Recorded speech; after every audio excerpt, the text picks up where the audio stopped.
Okay, welcome everybody. Community and Economic Development Committee meeting, April 20th. Are we? I guess she's ready to go. Okay, I'm John Weddleton. Dick Train is somewhere. Forrest Dunbar. Pete Peterson. Ryan Yell, Planning Department. Kyle Dean, attorney for Satori. Andrew Baker, owner of Satori. Francis McLaughlin, Planning Department. Felix Rivera. James Millhouse, Lascelles Greenlight District. Troy Mahal, Gringo. Matt Seidler, Tempt. Emily Sadler. Amy Sadler. Rich Beasley, Las Vegas Greenlight District. Sean Bell Planning. Dave Whitfield, Planning. All right, thank you. So, just offhand, for the way we run these meetings, it's a committee meeting for the assembly, so most of you talk with each other, but as your issues come up, you can sit at the table and we'll give you a chance to talk. To have something to say, just kind of wave, and then we'll call on you individually and try to avoid some of the side conversations going on. And Amy's with us now. So the agenda's in front of us. Any comments on the agenda? Okay,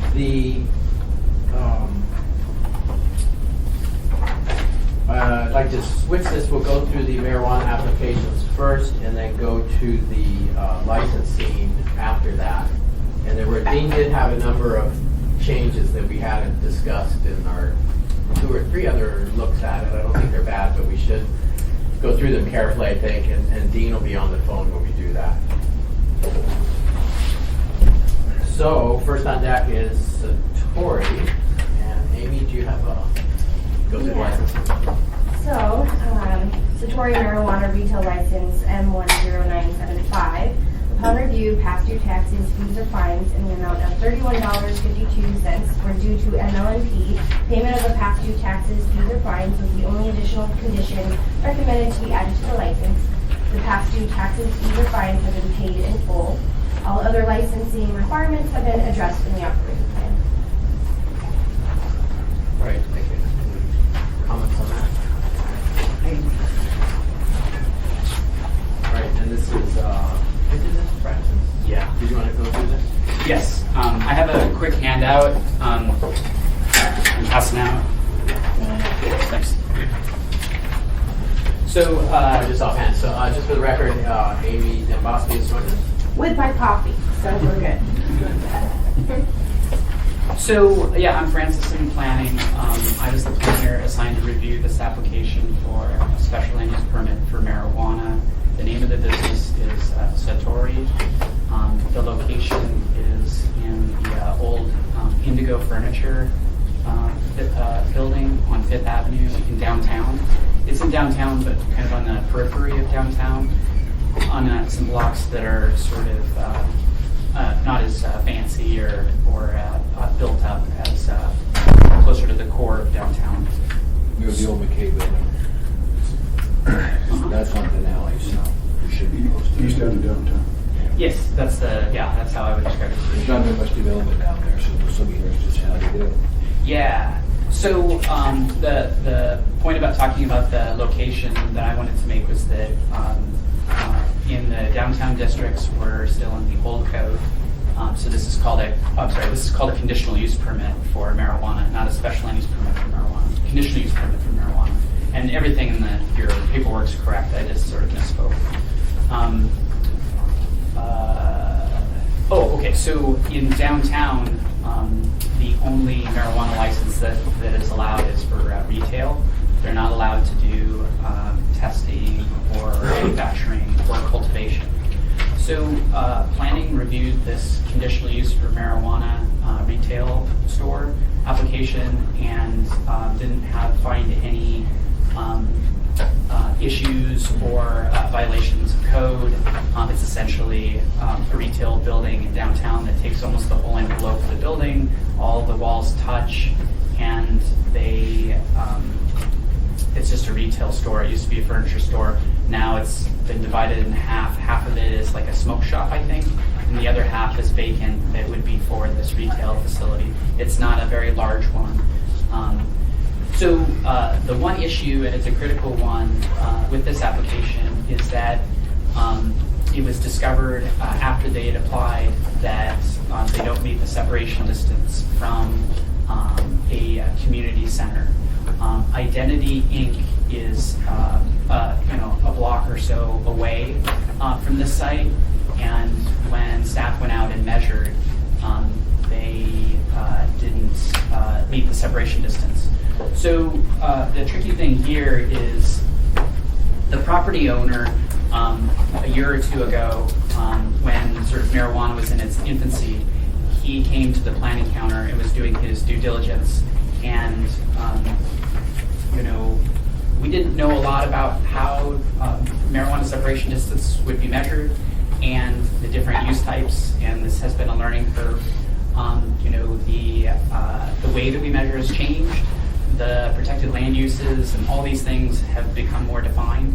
And so I can't recall what I said to the gentleman, the property owner,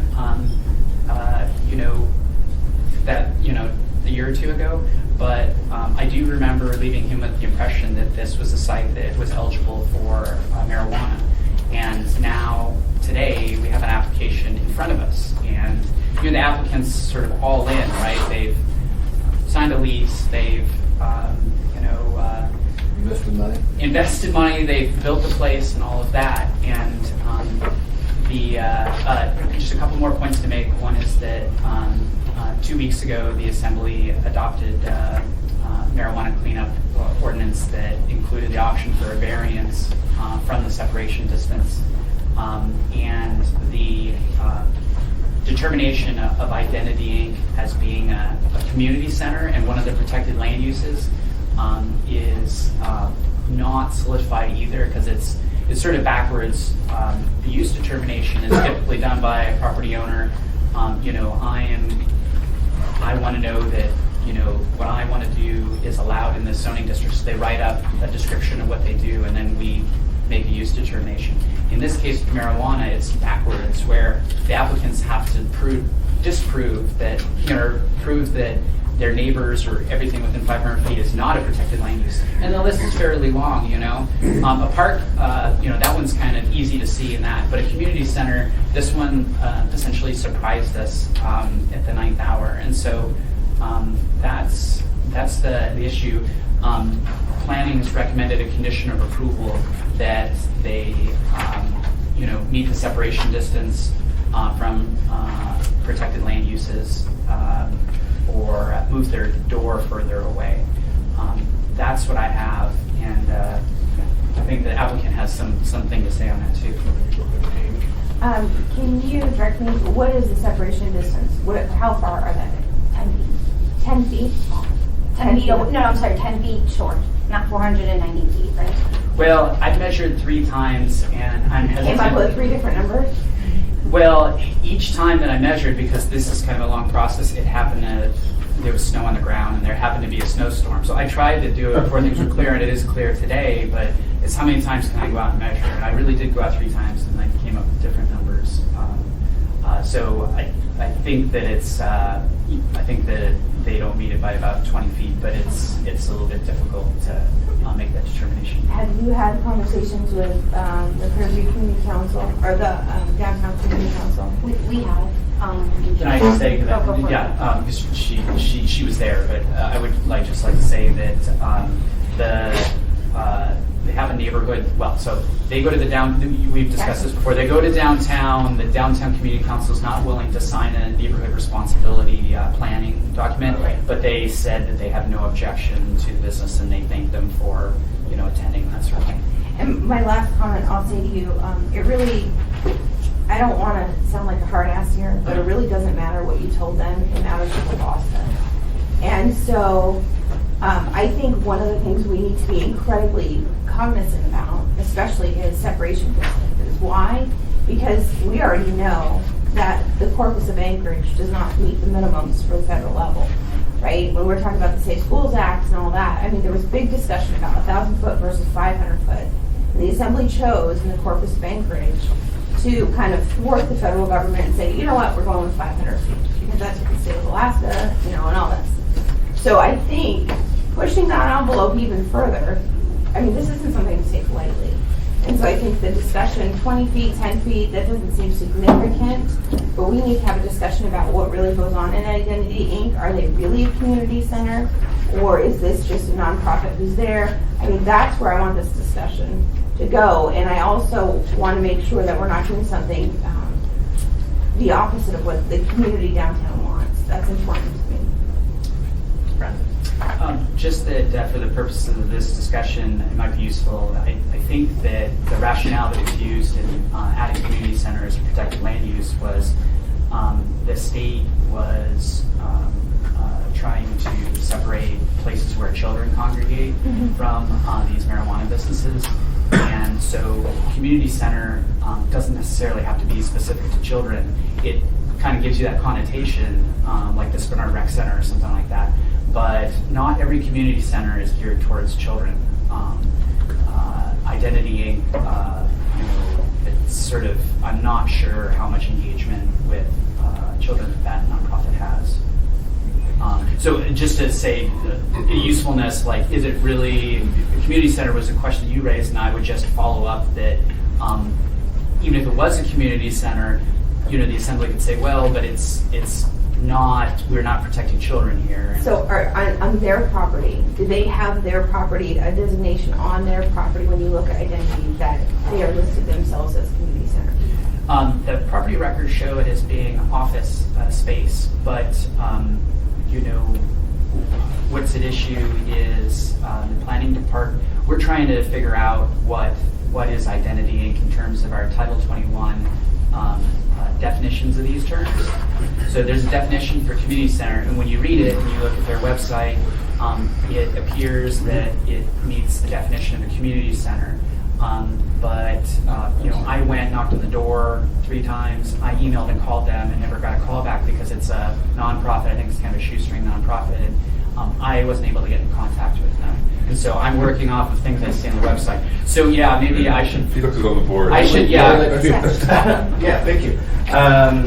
So I served on the board of Identity Inc., and it's a nonprofit that specifically serves the LGBTQ community. No, not currently on it.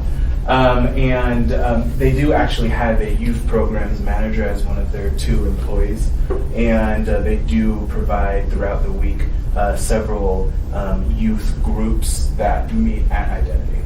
So it is a very youth-centric organization. And so, do you think that they would be against Satori opening up this location 490 feet? Yeah, I wouldn't want to really speak on their behalf, and I'd actually be curious to see if the applicants have actually talked with Identity. I've actually spoken with. Actually, I just want to forget a little slide. So go like this and I'll point at you. Yes, sir. Which I will do now, but just so you kind of wait for that. So I did speak with Billy. I'm forgetting his last name. I apologize. He's the executive director over there. He was very clear that he had no problem with me being in there. I sent him yesterday a little list of things, if he could type me up a letter. He said he was more than willing to put whatever I needed in the letter and move this forward. He had 0 problem with me being in the neighborhood. Very supportive. And then can I also? So when you look at this potential, so you're the applicant? Yes, What ma'am. was your name? Andrew. Andrew, nice to meet you. Nice to meet you. So when you look at the potential, the way that it's measured in Anchorage is not by lot line, it's by the door, the walkable route, right? So when you look at the potential, what opportunity do you have just to move your door down 10 feet or 15 feet or 20 feet to actually be in compliance without variance? Quite honestly, ma'am, that option really isn't on the table so much anymore now that build-out is completed. So let me put it to you this way.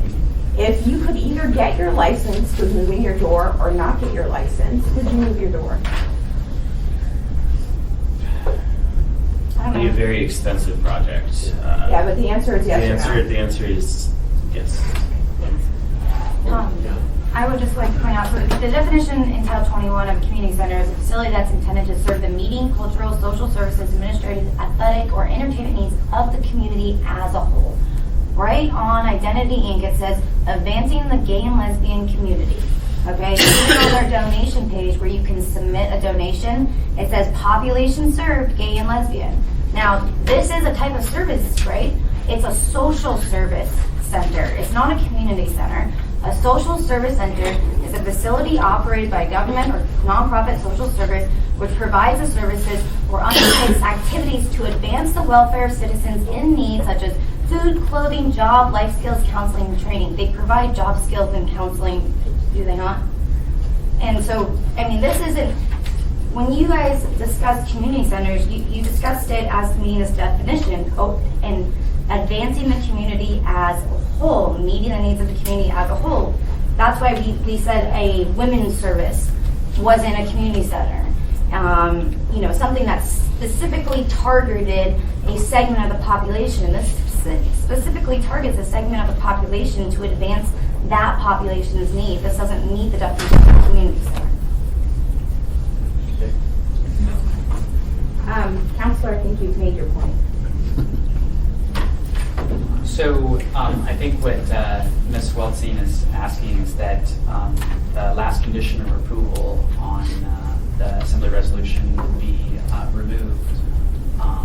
It basically says that the site has to meet the separation distance from protected land uses. The one in question is this community center. So I think that what Andrew and the applicant is seeking is that the determination from the Assembly that the separation distance is met.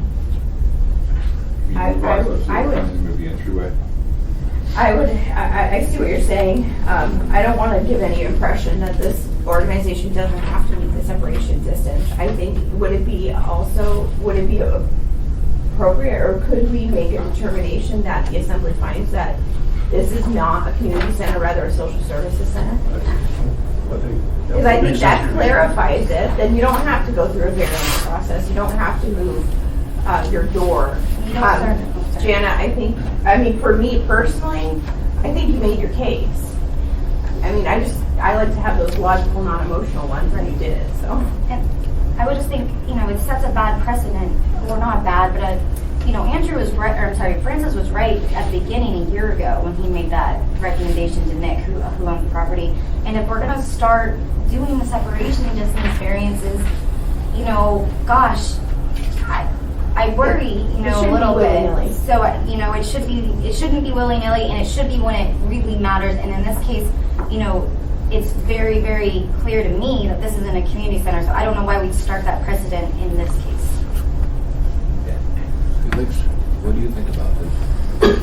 I mean, I tend to agree. Right next door to Identity is the YWCA, and they also have a lot of programs that work specifically with women and with young women. So I think we should probably fall into that same category. Identity should. What was the distance between YWCA and? YWCA Alaska is closer, and we've made a determination that it's just a nonprofit office. It's just office, because the programs that they do 5 programs. They're the majority of them are done off-site.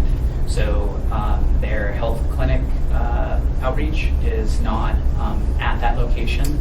Their women's empowerment, like conferences and things, are not at that location. Their financial literacy classes are not at that location. So even though they do community center type services, because they're not held at that location, that is just an office space. The difference here might be that Identity Inc., their activities are at that location, and so it's difficult to come to the conclusion that they're just an office. Just so offhand, so I mean, 2 things have happened. One is notices would have been sent to Identity Inc., and they had the opportunity to respond, and apparently they did not. But they would have got notice, right? Well, can I clarify? We mail to all the properties within a 500-foot radius, and they probably were noticed. So there goes, and then, you know, I was surprised when I saw it community center. It flipped intuitively to me that it was a community center, but so we have kind of opposing views here. But I just want to make sure, were we to say, oh no, this is a social service center, are we contradicting other decisions made for similar kind of operations in other situations? Well, basically, I did research into Identity Inc., and it appeared to be a community center. I'm open to being, I was limited to what I saw on their website. I'm open to being convinced otherwise, but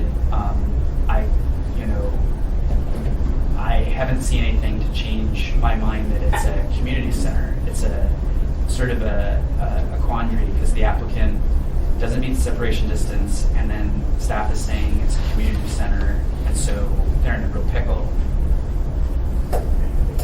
I just think it is a community center because the same rationale could be used for NAACP or any other organization like that that's targeted for white people.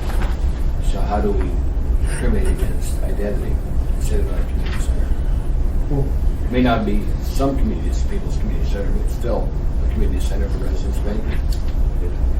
So, Francis, let me ask you this, because I'm trying to wrap my mind around, as you read the actual words that are in Title 21, and it talks about being open to the community at large, or a center for the community at large, as a whole. If I'm looking at that definition, would the Boys and Girls Club fall under a community center, or would that fall under, I wouldn't think of the Boys and Girls Center, the Boys and Girls Club, like in Eagle River, for example. I would think of that as a community center. It might be a neighborhood recreational center. I haven't studied their website. They do programs with kids and that. I'm guessing they don't have a daycare license. I think it might be a community center. It might be a neighborhood rec center. We have to. I guess what I'm trying to get at is, do you discern when we talk about a narrow scope that this nonprofit services a narrow scope of the population?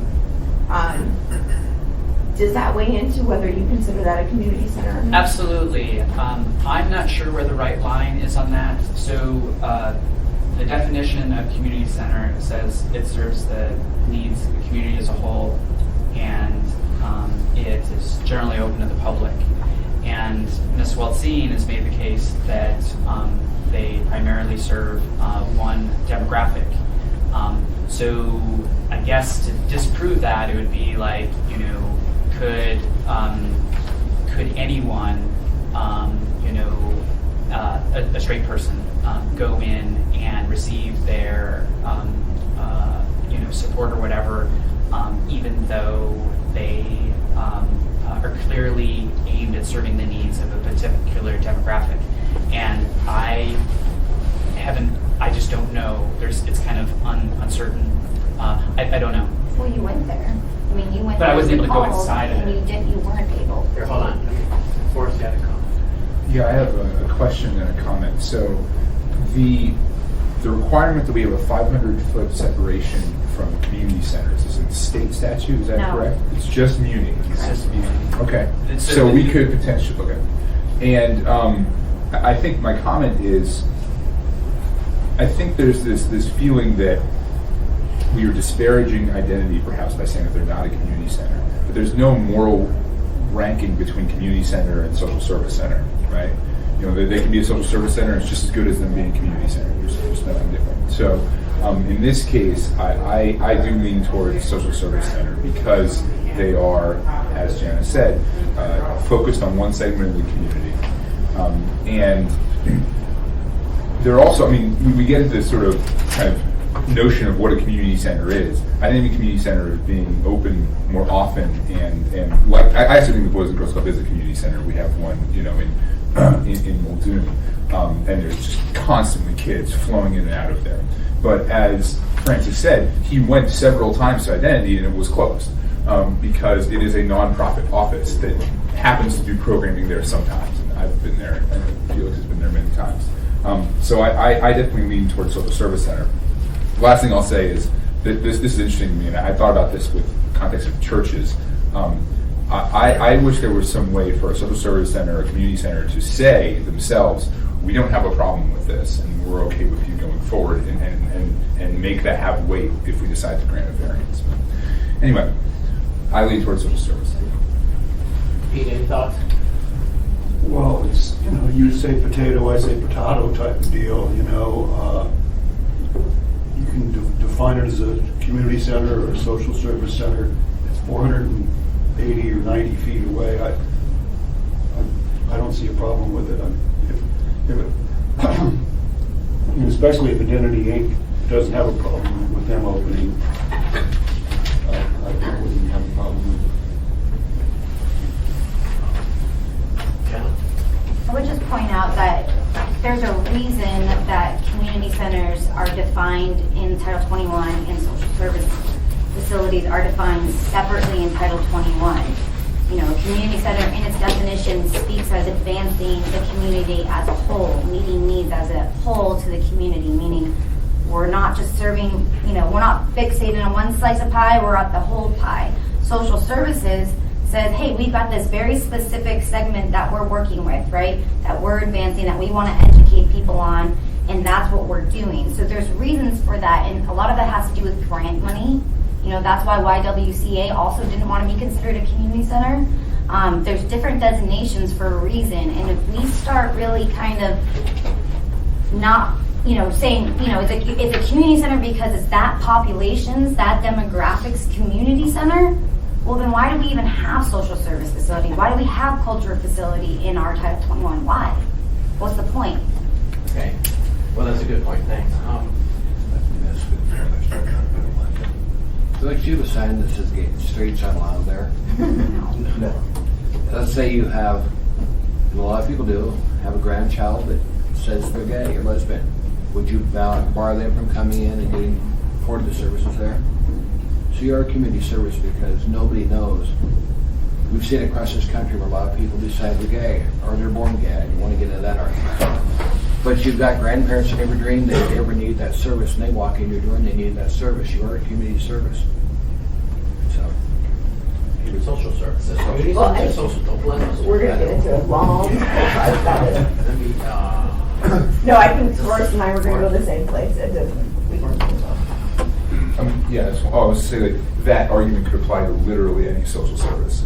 I don't know of any social service that says, you know, the NAACP is a great example. There is no sign saying Caucasian people can't come in this building. So if we have a social service in the definition, then we should. Okay, so just looking at, we have roughly three options I see. Is one is your original thing is they move their doors and we're good. Another is we do a variance. And we say, okay, this is a community center, but we find this is very close, and it's whatever reasons we come up with, and could we do that? Do you say you can create a variance, or is there a process for that? Yeah, yes, you could. I'll respond to that. Yeah, if yes, you could. I think that Ms. Weltzine, the applicant would have to submit a justification addressing the standards of approval for a variance, and then it would be submitted to the assembly as a sort of a last-minute assembly memorandum. You know, attaches new information laid on the table or some kind of thing, and then you guys would have to grant the variance. The challenge there is that the variance standards are very difficult to meet. You need to hear this. The variance is necessary due to some particular condition of the property that is not present in most other properties or for similar applicants. The variance, the minimum variance that necessary to allow reasonable use of the property.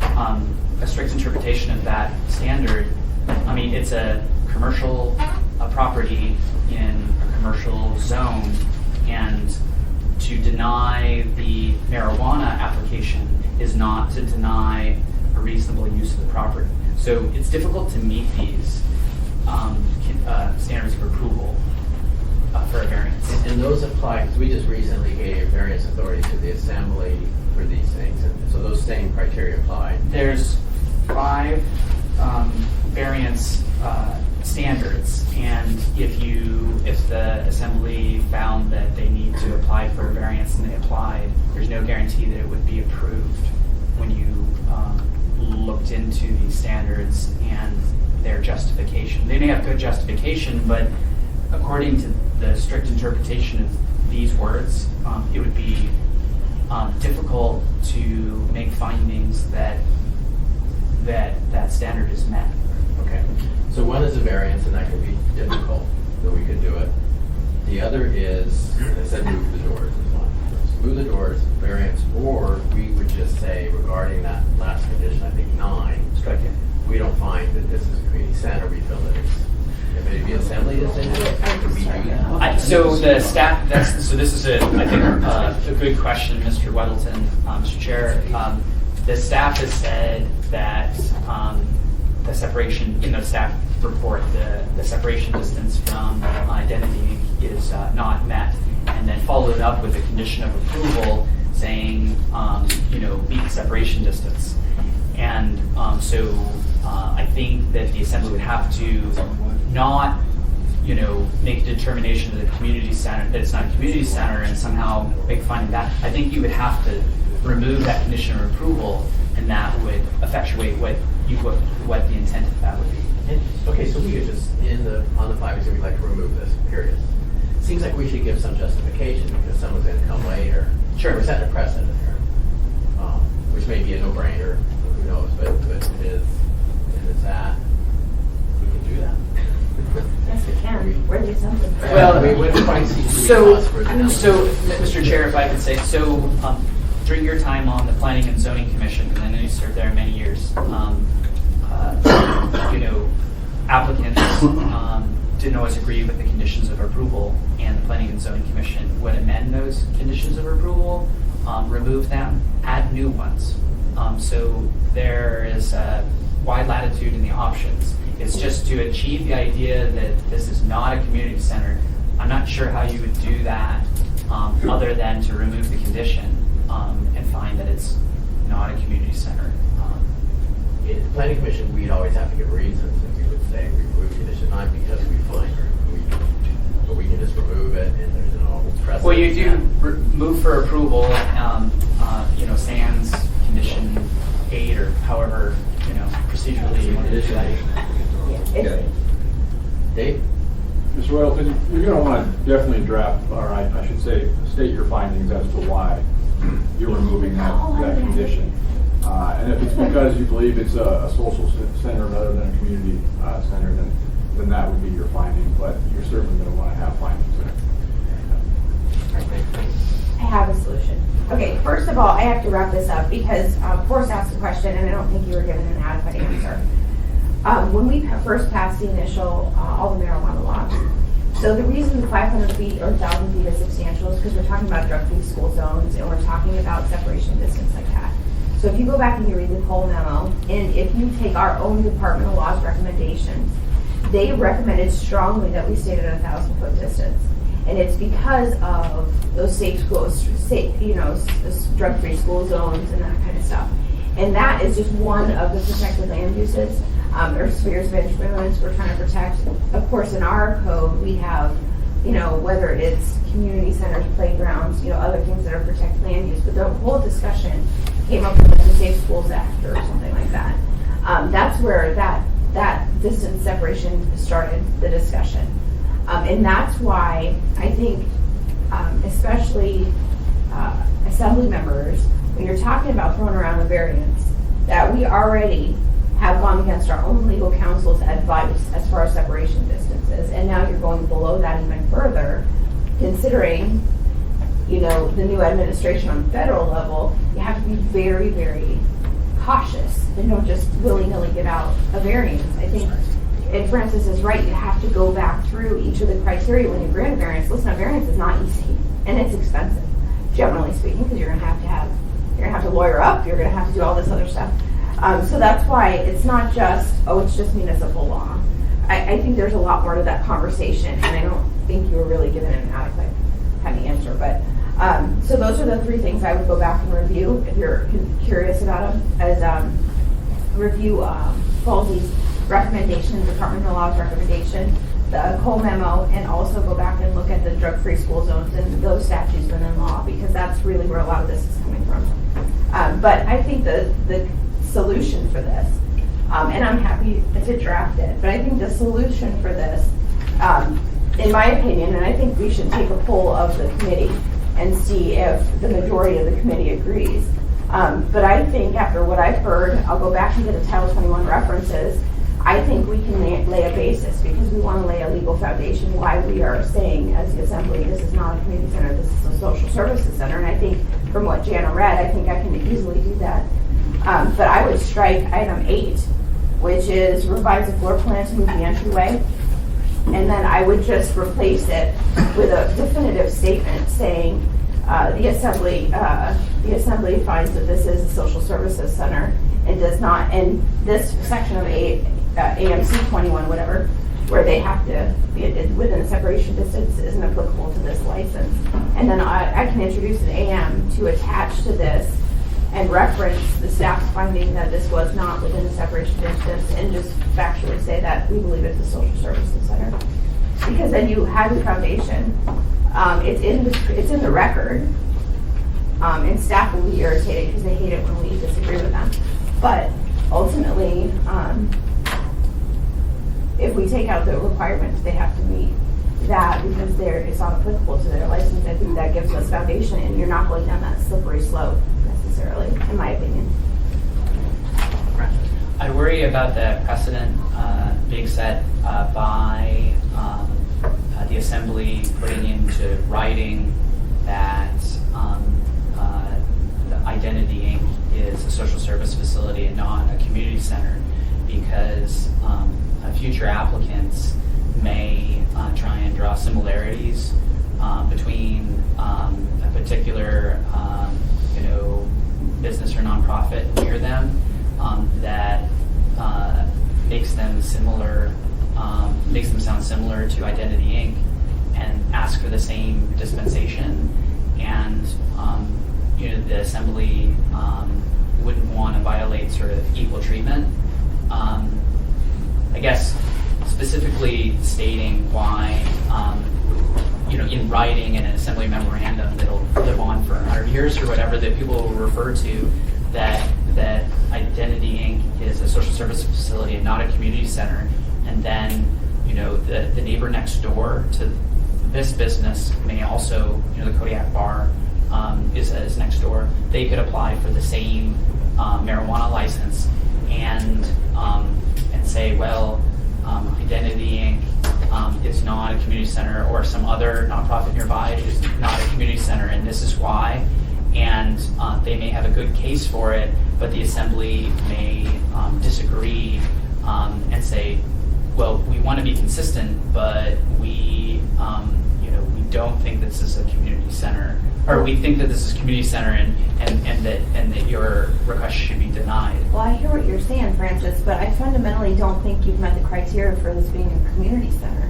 So I'm not afraid to memorialize it, simply because, number one, if we're going to take out that reference anyways, I mean, the fact of the matter is, staff and assembly now disagree. This is going to be my pulse. Let's just say this is how it turned out. Some are saying it's a community center, but when I read code, or I hear code being read to me, when I go back and look at it, fundamentally, you're not making it, if I believe it is a social services center, I mean, what is the ability for us to rectify that if fundamentally we're just reading it two different ways? Well, it's one or the other, and it is an interpretation. If I reread the definition, I might be able to convince you that it's not a social service facility. Go for it. Well, I don't think you do it right now. no, I absolutely can. I mean, As Francis is sharp, if anybody can convince me, this will be Jenna versus Francis. Yeah. May the best person win. Right. So you mentioned that the Kodiak Bar is right next to, where's the Kodiak Bar on this picture? Across the street. So flip over, it's just south of where it's written Satori, it's the lot next door. This one? Yeah. And if you flip over and you see the street view picture, it'd be the doors next door. So you think Kodiak Bar is a community center? No, but I'm trying to, so Ms. Demboski suggests really formalizing that Identity is not a community center, put it all in writing. And I would say today it's not. It doesn't mean they're changed in the future, they might not become one, but as of today, from what I'm hearing, the case hasn't been made yet. And what I'm trying to say, Mr. Peterson, is that if another business, either another part of town or the next door neighbor to this one, applies for marijuana and it's discovered that they don't meet the separation distance, then the assembly may not want to hold to the determination that they're making, on this sort of, kind of on the spur of the moment today. Can I ask you a question? Yeah. So, I'm a little confused. When you say, say somebody right next door doesn't make it and doesn't make the separation distance from what? Well, Because in my mind, if we make the determination it's not a community center in that particular location, then there is no separation distance. that's absolutely correct, but what I'm saying is that your determination now, if you were to find that it's not correct, you would be sort of stuck with that as a precedent going forward. In another part of town, a very similar, sort of nonprofit, or if the next door neighbor to this one, these two situations, you guys may disagree with yourselves later, and then it would seem incongruent.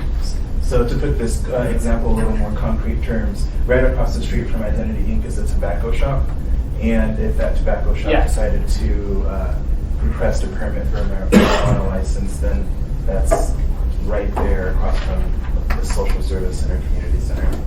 Well, and that's why it's so important to determine what it is right now. Right. Because frankly, if it is a community center, then my view of your permit or your license is your only option is to move your door.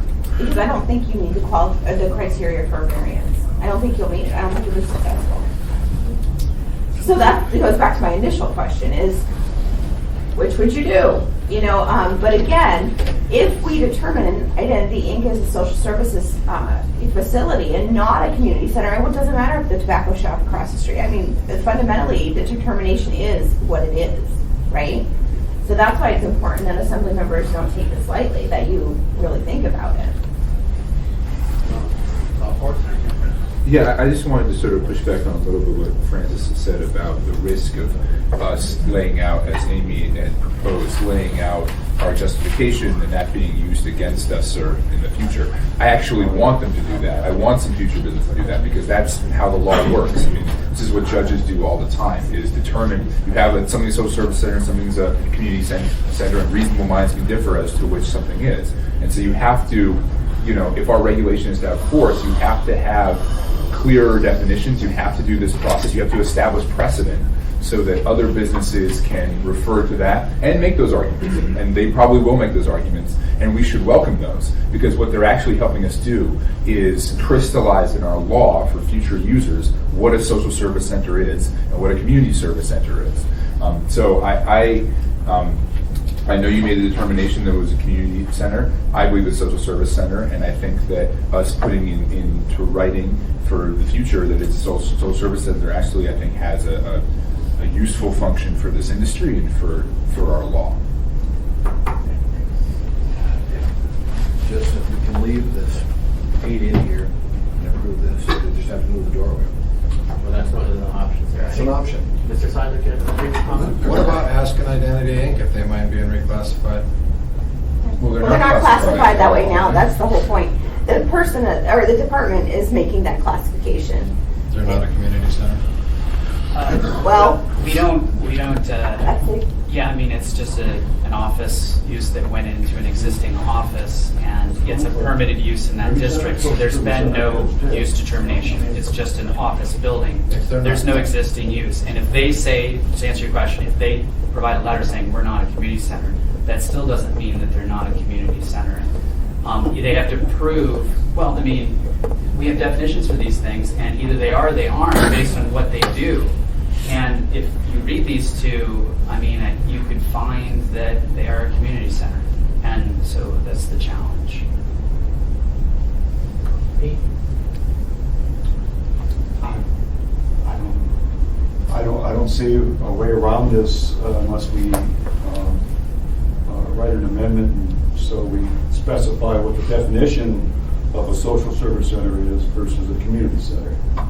And going by what Jana had quoted here about a half hour ago, I think we can clearly do that. So if you want to write the amendment, I'll second it for you. Can we take a poll on that?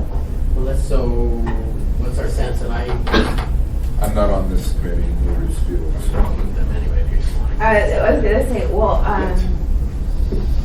We got 1, 2, 3. We got a bunch of us here.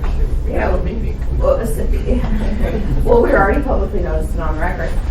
So there's only, who here is actually on the committee? Us four. Us four. So it's all kind of gone down to Weddleton. How many people here, and this is, can I, mind? No, please. How many people on, I'm not going to say on the committee, I'm just going to say, because I can obviously just determine who is. How many people here on the assembly think it's a social services center? My gut feeling is it's more that than, I'm surprised to read it as a community center, is that right? Okay. You know, you guys. Just one second. So, Dick, do you think it's I community? think it's community center. Okay, so, Forrest, what do When you I say think? social center. I say social. I see some. My vote doesn't matter, but I think it's a social services center. Felix. I'm leaning more towards social services. Okay, so even if we were just to pull the committee members, Dick, you lose. That's all right, I've lost my time. Time will show that I'm right, Okay, you're wrong. well, Mr. Chairman, just to move through this, because I think this was the biggest issue of this particular one. From the committee members, I make a motion that we strike item 8 and replace it with a determination that the assembly finds this as a social services center with an AM that will be introduced to explain our findings. I'll second that. Well, so just that you will prep them. Yeah. Okay. I'm a no vote. Okay. And so you work with Francis and then just write this up. Well, Oh, Francis doesn't agree with me. what I mean, do you guys have a staff that has the ability to do that? I can do it too. I can do it. I Well, write my own AMs all the time. Staff does not work for the assembly. No, don't worry. I'll take care of it, and I will work with legal to do it. I mean, I write it and show it to the attorney, and they say okay. So, Okay, so you'll prep an amendment, basically. So we'll move forward and you'll come up with an amendment, say strike 8. you'll come and up I'll with write it some findings, and So, yeah, okay, and keep it lean. I will. Short and sweet. A little precedent is possible. Short and sweet. Yeah. Does that work? Now, you could have moved those doors in the time we spent on this. Well, actually, it depends on them. With the security cameras and the way that the electronic locks work on the doors, and It would be expensive. yeah, there's more involved than it would seem. Okay. So we didn't technically vote. Still money out of your pocket. Okay, so that's that issue. Did we have anything else? I actually did have a question. When we first started out, they mentioned that half of this building has a smoke shop in it. What kind of a smoke shop is this? It sells cigarettes or cigars? No. Or? No, sir. It's tobacco accessories, pipes, water pipes, that sort of thing. Racky's backy. Higher end American made glass. And it's 2 different addresses, actually. It's one of these weird, Yeah, they split one building in half So with a wall. So it's actually 223 East Fifth Ave is Peace of Mind, which is it's been in business here It's a in retail Anchorage store. for a while, 3 years now. 3 years. And then this location's new, 223 is new. And then 221 East Fifth Ave is Satori.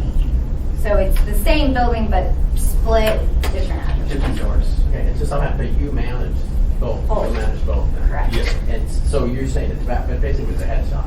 Yes, sir. Yeah. We'll find some reason. And so could I ask one additional question, Mr. I Chairman? think they got taken care of. So if the Marijuana Control Board legalized smoke rooms for marijuana, would this potentially be turned into a marijuana smoke room? I think English has a no smoking. Yeah. Well, you have to. There are ways You have to can meet get the around clean air that. requirements. So We have a tobacco smoke shop in Anchorage. We have one. There are ways to get around it. They use for marijuana. Well, they could do the They same. can do the same thing with marijuana, they do tobacco. It's just expensive. So right now we have no plans on. I'm going to be, I'm sorry to interrupt you. I'm going to be completely honest and say at this point I'm not interested in opening up an on-site consumption location, mostly because of the liability. Well, also, who is the tenant directly to the east of Office Depot? Isn't that where the FBI is? Yeah. Or- Yeah, that's okay. So, Mm-hmm. I don't think the FBI is going to come down on this kind of stuff, but I don't think we want to, Be smoking. if anybody was going to be, it would be you guys, so sorry. This is the FBI. No, it's right here, right off this map. Right, That's right the building. FBI's, that's the FBI's center. Brick building with all the bars and windows. Yeah. Added security. Okay, any more, just one thing about the downtown Downtown Community Council doesn't do memorandums of understanding with any marijuana operation? Why They won't not? sign them. They have to. Vendor policy, they don't. Well, the community councils are not obligated to sign memorandums of understandings with individual businesses, and they may even be more suspect because it's a federally controlled, I mean, it's a marijuana business, which still has stigma, right? Okay. This is the only community council I think that's taken that position. That has said we are not signing any MOUs, but they do discuss it, and they did have non-objection. Right, we spent about an hour with them, answering questions and whatnot. Okay, so moving on to this, so Amy's going to draft an amendment to strike Condition 8 with some rationale, and second, and I think we have support for that. But that will be decided after the meeting. Oh, yeah. I mean, even though we take positions here at the meeting, it's still important that you show up because the whole body makes the determination. You just, basically, it'll come to the assembly with a recommendation of support for this, and I'll have the AM to justify it. But, you know, it could get shot down. I mean, who knows? We know we have one no vote, so. I'm chairman, I don't participate in the debate. That's right. Okay? I'll vote no, but I don't participate. And Francis, you can certainly provide Chris complete comment for us for that meeting. Thank you. Maybe defending why if be there. I think If you have questions, if people have questions, yeah, yeah. be there if you can. Yeah, staff, thank you, Mr. Chair. Staff will be present at the meeting, you know, at this late hour and not, I mean, I think that we've made our position clear and we'll probably just let it rest and let the assembly make its determination on this case. Yeah. Okay, all right, thanks. Anything else on this one? Okay, we just blew my 25-minute rule. So, Alaska's Green Light District.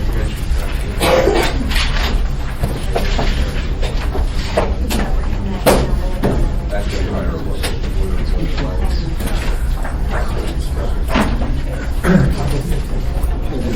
This one, we've seen these guys. Yeah, we've seen these guys before. We're back. We're back. Okay, maybe you have licensing comments. All right, so Alaska Green Light District marijuana retail license M10933. There were no past due taxes, fees, or fines due by any affiliate or owner. One issue is discovered with the physical address listed on the state of Alaska license application and the municipal license application. The address listed on the applications is 407 East Northern Lights Boulevard, which is the mailing address. The applicants mistakenly listed this as the physical address. The correct physical address is 405 East Northern Lights Boulevard. The state has not verified that the address has been updated yet. All other licensing requirements have been addressed in the operation plan. To comment on that, we didn't mistakenly do that. That was done on purpose. It was 407. It was changed to 405 by the muni. We got a letter saying that it changed from 407 to 405. Once I got that letter, I submitted it to the state and talked to her over the phone, letting her know, hey, this has been changed. I sent her the documentation on it, and she said that that's not going to be an issue with changing the address in their system if it was a requirement by the city to do that. Is this an issue for us? I mean, they got the correct address on this packet. I'm not sure. I'd have to ask Mandy. Kristen, correct address is in the title. That was to be my main concern. 405 is correct. 405 is Yeah, correct. okay. I don't think that's a big issue. I mean, it would state my complaint, but I don't think it's And here it says 405. And this is right. Okay, so you can address that. So you're done, Amy? Right. Thank you, Mr. Chair. The applicant, Jimmy Millhouse of Alaska's Green Light District, is applying for a special land use permit for a marijuana retail sales establishment with a total of approximately 1,810 square feet of to be licensed retail space. The establishment will be occupying a commercial building within a B3 district located on the northwest corner of East Northern Lights Boulevard and Eagle Street. This proposed retail location will be operating in conjunction with two previously approved marijuana special land use permits. That would be AK Fuzzy Buds Retail and AK Fuzzy Buds Cultivation. The proposed site is a standalone building which shares the lot with Trendsetter Salon. So just to kind of give some background as to the addresses. So Trendsetter Salon is 407 East Northern Lights. This standalone building is 405 East Northern Lights. And that was discovered through the acquisition department. So So on the application it's 470 because these guys are probably in 407 since the building was constructed. So they didn't, maybe didn't catch that right on the back, which we didn't catch it until we talked to addressing. So due to site constraints, the petitioner has chosen to enter into a shared parking agreement with 2 adjoining lots to the north. In addition to parking agreements, the petitioner has also entered into a snow removal agreement with the municipality. And the provided site plans do not show any major alterations to the building facade or structure that would make it of dissimilar character, scale, or size when compared to surrounding structures. And the planning department recommends approval of the special land use permit subject to the conditions as stated in the staff. Okay.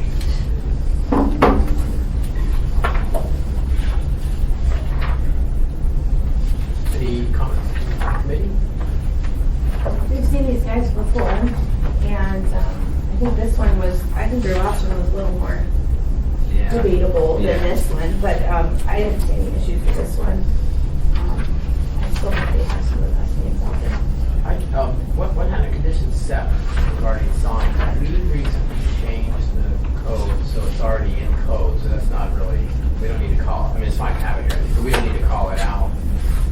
Mr. Chairman, Probably overlap with your. You're correct. There is some duplicity there, so and it may be a bit redundant. It is in code as a general standard to all marijuana facilities now. So, but it is worded the same in code as it is on the condition. Yeah, So that's fine. I just want to. So in the future, we would see that. correct. Yeah, I think from now on, because this packet was finalized before this ordinance was approved. From now on, I don't know if we're going to choose to be putting that in or not. Okay. Any thoughts, maybe, or? I just want to make sure that hot dog place is going to stay. If you want to. Yeah. Okay, good. That's all, that's my only concern. Okay. Recommendation? Good pretty much hot dog places. International hot dog. They're super nice people. Yeah, that's hot. Okay. We're back in our 25 minutes. Good luck on Tuesday. Thank you, guys. I think you have this thing, hot dogs on store, so. Those are good bars. My first casino was totally distorted that, so I went there. I better talk for him. Okay, so here we go.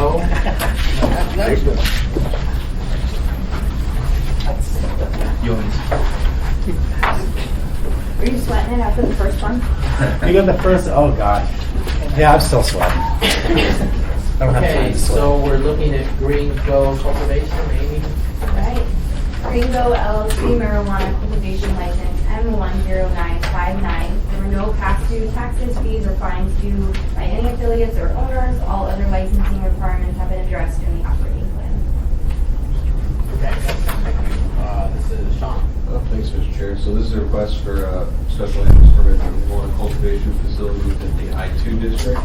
It's located at 101 North Post Road. That's down by the municipal light and power facility plant. Not the plant that's in the headquarters. It's going to be 5,135 square feet of cultivation space within an existing, it's just a one-story structure out there. We sent out public notices. We responded with 2 responses in opposition. There was no response back from Mountain View, Fairview, or Government Hill Community Council. There's some comments attached. Their power, they will have to go to municipal light power and upgrade their intended load. I believe they're probably working towards that currently as they have building permits in. That's pretty much it as far as our conditions. There's a snow storage or snow storage removal agreement that we needed. It did not show that in the plan, but I believe that they have that work as well. So it's Alaska Railroad property, they have no problem with it? Right, they have no problem. They have a, they have a sign that petitioners are the ownership. Okay, any comments, maybe? Yes. Can you talk about their, have they dealt with their snow storage issue? Wasn't there an comment in there somewhere? They have not, and they, we've seen these conditions before, so they'll either have to provide the snow storage calculations on site, which they may be able to do, or they'll just have to enter into a snow removal agreement. And you guys already have scoped We have out? an agreement already with the railroad. We can't stack it up too high because the railroad still goes in there. So there's only so much it can be down there, and then we have to remove it. So what's the form of that agreement? They have that agreement, they just give it to you? and you- No, they'll have to enter with land use review, a formal snow storage agreement. You understand that process? Yep. And that's something you have the space and ability to do that? It's a fairly large area. I don't anticipate any issues there. MLP, are you guys in here for? Yeah, that's already all taken care of and done. Okay, so, Sean, was I, What's that? did you have more? No, that's it. You know, I had a question, this is cultivation, where does the loading bird farm kick in? This is 5,000 plus square feet, and I didn't see any discussion. Well, we just amended 12,000. Oh, is it 12,000? Because we had a loading berth at that one. That was a type A required, but it's, We changed it to the smaller size. Yeah. And I don't remember the trigger, but the operation off of International and C Street. So that would have required a type B berth. However, they have a non-conforming rights where they don't have to provide a type B berth. What's the trigger though? It's like a square footage It trigger. was 12,000. It is at 12,000. That's the 12,000. They hit 12,000. That one at International. They do. Well, that's a big building. Okay, so there's no loading berth requirement. I thought we changed that part of the ordinance anyway, didn't we, recently? We did, but we lowered it from the type A to type B, so it's much smaller. Right. But it still had a requirement. I just forgot what the trigger was. We had letters opposed because of Beans Cafe, Brother Francis, and so on. How do you deal with those? They're not, is that the separation requirement? Yeah, that's a separation requirement. I believe it was, that was from Alaska Development people that said that. We had two. Yeah. However, there are issues that I read through. Let's take a look at here. Well, okay, so yeah, they talk about new homeless camps, presence of marijuana. Cultivation facility would only add to the problems of thefts, vandals, and break-ins. However, as we know, the cultivation facility is not a retail store, and there won't be any people there, and they have security cameras, probably a lot more than the surrounding businesses that are there. Have you met with the people who objected and talked to them? No, we haven't. know there was one. Yeah, we didn't. I didn't hear about it at the community councils that we went to. We didn't hear anything either. So, Like the last page of their packet. They're calling it right now. That the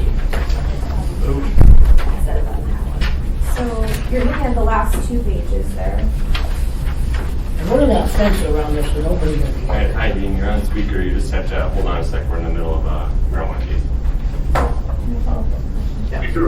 Okay, so, right, you see, basically, they're saying is there's big public issues down there right now. There's a lot of homeless people, vandalism, crime, whatever. Can you talk to us a little bit about potential increased security measures, or I'm assuming in this particular facility you're going to have very limited signage. I wouldn't assume you want to call attention to it. So can you talk to us about considering the challenging area that you're going to be in, what are you going to do to mitigate and basically kind of protect the product? For sure. Well, like you said, that we're going to have more security than the average building because we're required by the state. We have to have a full security plan that has full coverage of the entire facility where marijuana is grown, or any marijuana at all. So pretty much the whole area is covered. You have to cover the outside. So anyone gets close, we have alarm systems to protect ourselves as well as our investment. And no, we're not planning on having people know we're even there growing marijuana, because we're not a retail store. We don't want people to just know that we're hanging out down there. So it's a very discreet location. We don't plan on having any signage that would indicate that marijuana is there or being grown. And the security measures are going to be far exceeding anything that's in that area, except for maybe like the power plant or something like that. But the average business isn't going to have what we have.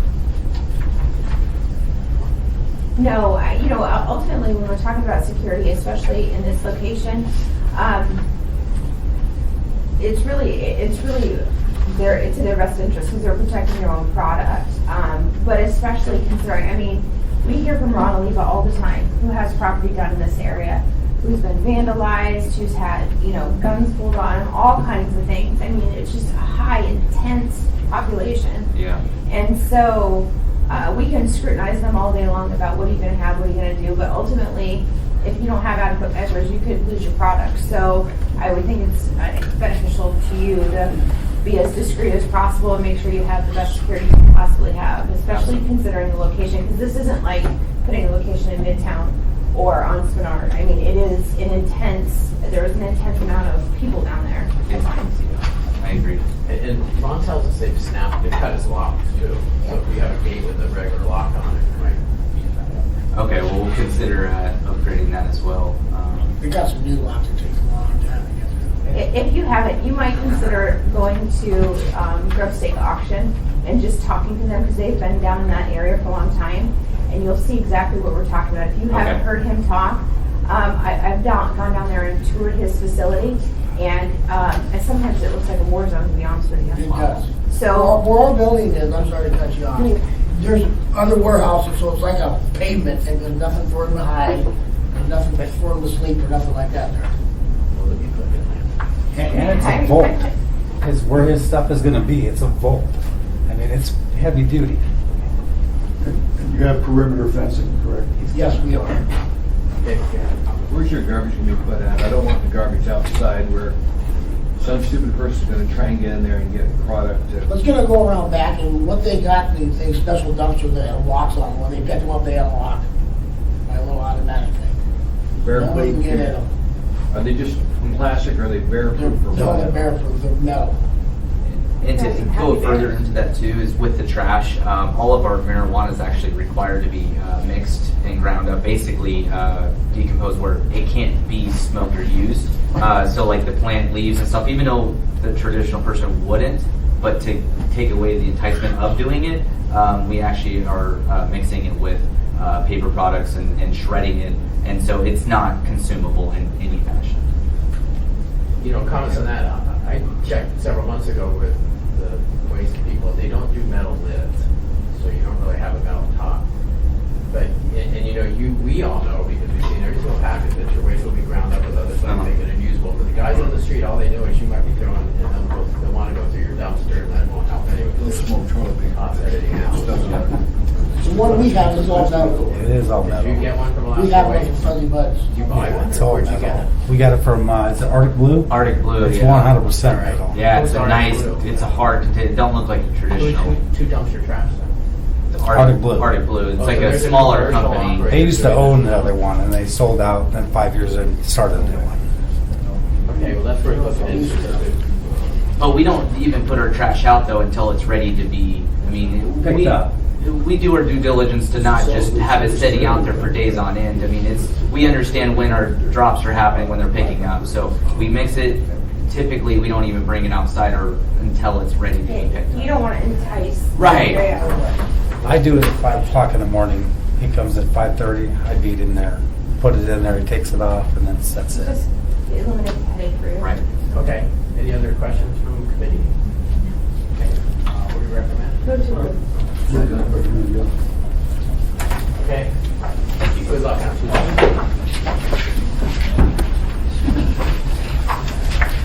Temp LLC.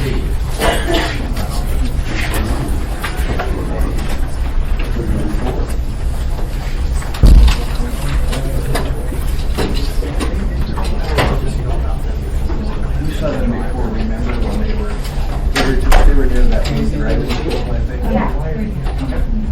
I don't know. Well, So did you kind Well, of remember the, we saw one before their actual application. Remember, because of you. They'll show them the time. Yeah, we actually have the application as well. But they don't have terms. Alright. Temp LLC marijuana cultivation license M11091. There was no past due taxes, fees, or fines due by any affiliates or owners. Previous concerns voided by Anchorage Driving Training LLC regarding the proximity and signage of Temp LLC have been alleviated. All other licensing requirements have been addressed in the operating plan. Okay, thank you.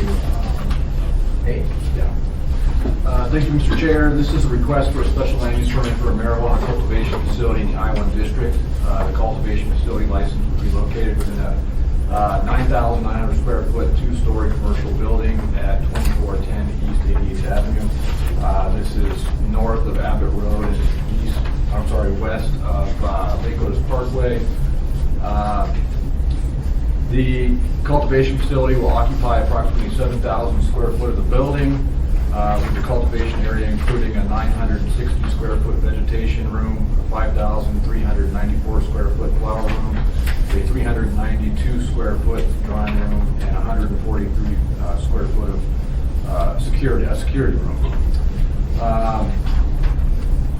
The standards for minimum lot size, minimum setbacks, and the height restrictions required by Municipal Code Title 21 have been met.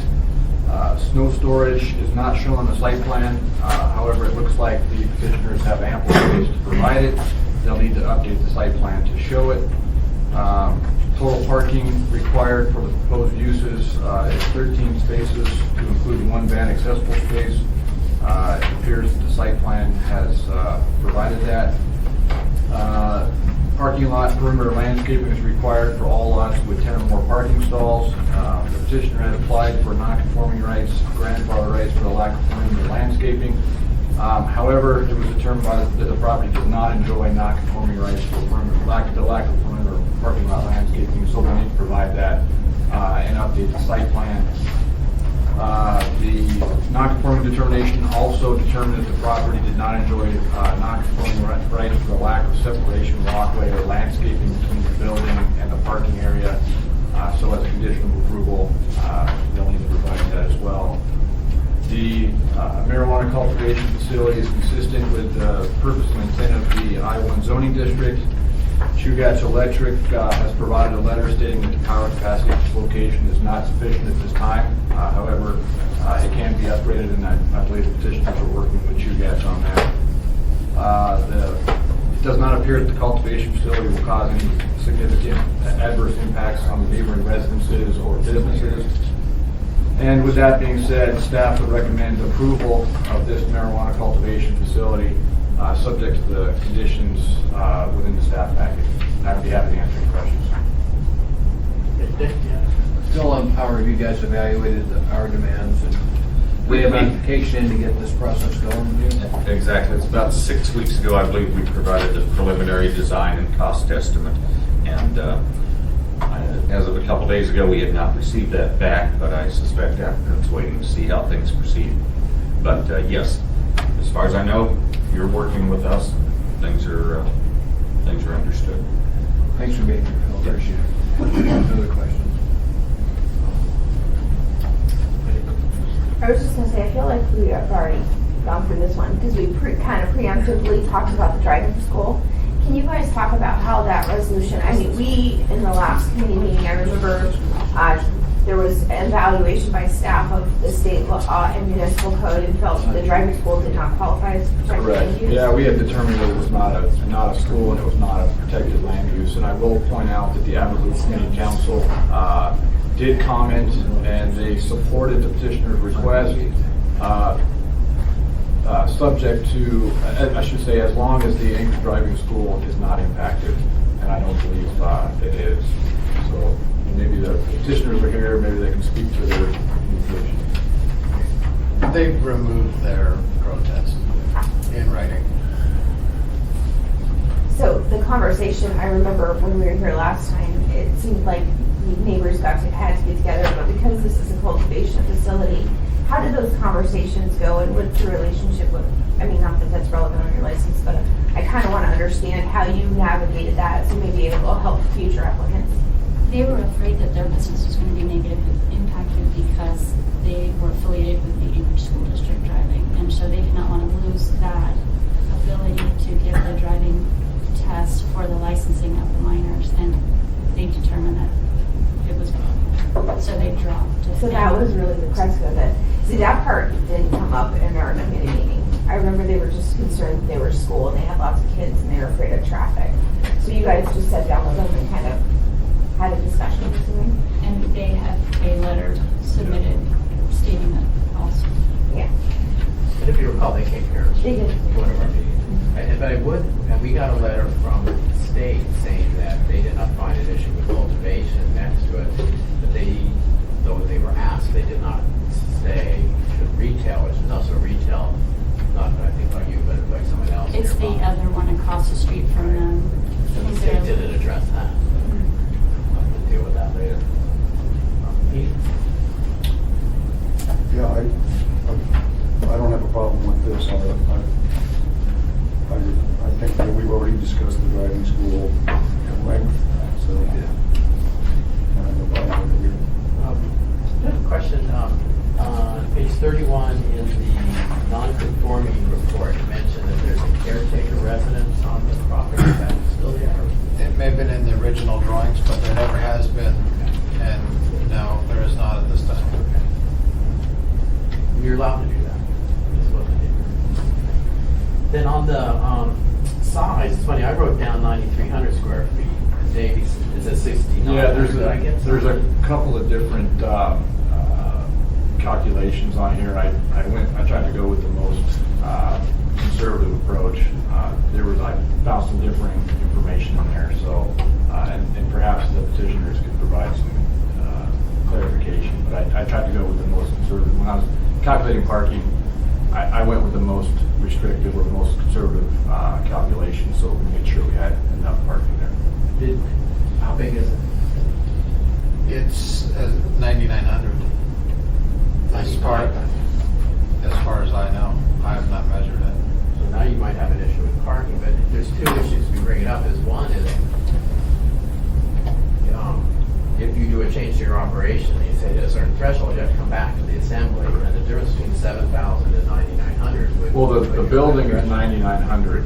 The cultivation operation will encumber 7,000 square feet of that. So to clarify that. Okay. So cultivation is the 6,900 then? Yes. Yeah, correct. So we're talking about just a few square feet in terms of the.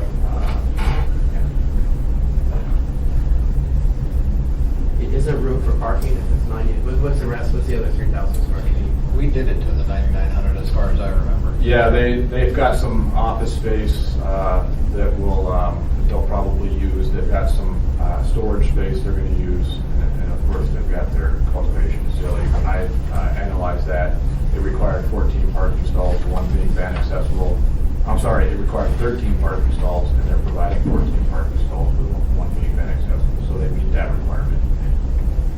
Okay, I just wanted to make sure you didn't make sure of that. Plus, there's some on-street parking available, too, is that correct? Yes.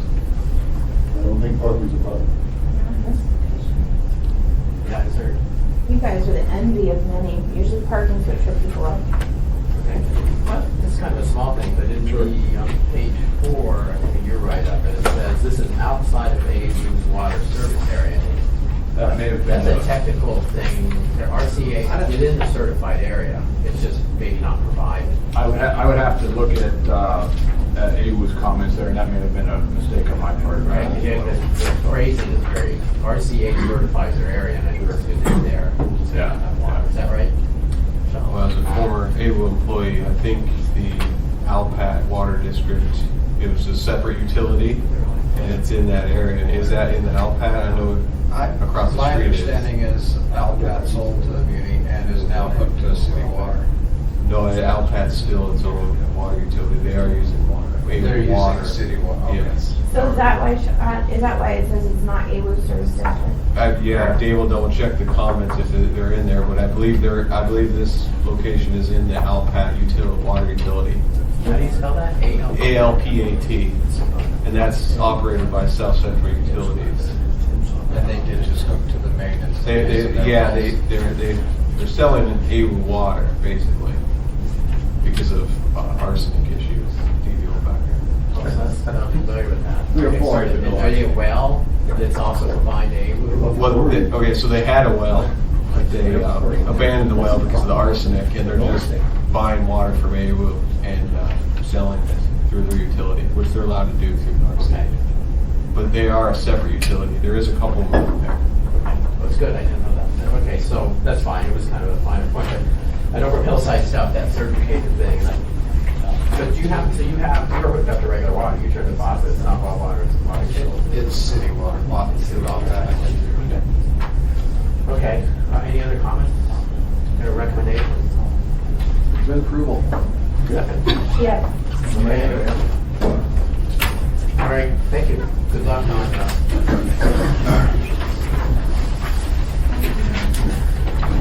Okay, so moving on to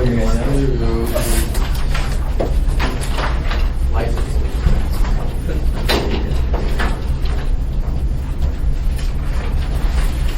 Dean, you with us? What's Yes, I'm still here. Okay, is there someone signing for this office?